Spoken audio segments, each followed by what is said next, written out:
A day in my life as a factory worker here in Taiwan. Hi, ako nga pala si Belle Cortez, isang OFW dito sa Taiwan. Mga Wow! palang mga kasama ko, si Belle! Hi naman dyan, Belle! Ay, Aisa! Aisi! Tingnan, Aisi!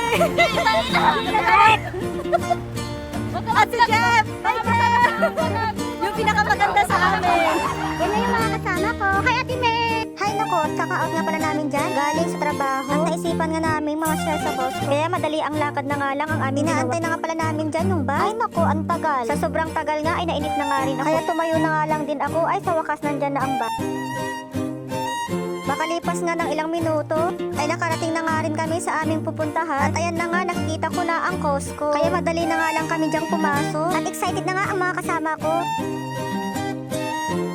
Kaya naman tong si Kuya Jeff ay dali-daling kinuha ang pushcart. At ako naman ay dali-dali na nga pumasok. Nakita ko nga agad dyan yung tinapay. Favorite ko yan. Matatagpuan nga pala ito sa number 369, Section 1, Nancan Road.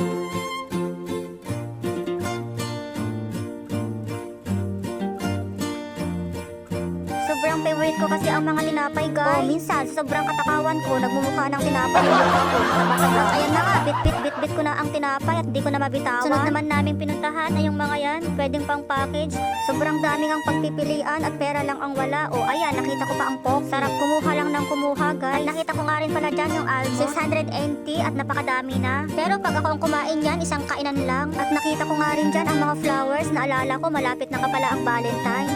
Oo, at kung gusto nyo pala magpadala ng mga package, ay pwedeng-pwede kayo dito. Maliban sa bultuhan na, makakatipid pa kayo. At hindi lang mga pagkain at chocolate ang nandito. Meron din mga damit, mga sabon at lotion. Wow! Oo, tapos na nga rin pala kami mamili dyan. Kaya pumila na nga rin ako. At nang makapagbayad na kami. Kaya dumiretso na rin kami sa bilihan ng pizza. At hindi nga rin kami makapag-decide kung ano ang bibilhin namin. Dahil nga 5 kami dyan, ay nag-decide na lang kaming pizza. At dahil din sobrang daming tao, ay wala na kaming maupuan.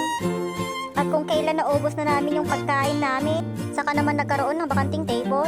Pero dahil syempre busog na kami dyan, at tapos na rin kami mag-grocery, tapos na rin kumain, ay umuwi na rin kami agad-agad. Kasi mga inaantok na, at pare-parehas kaming mga puyat. Ay nako, buhay night shift nga naman. Pagod pero sulit. Hanggang dito na lang muna. At sana maulit pa yan.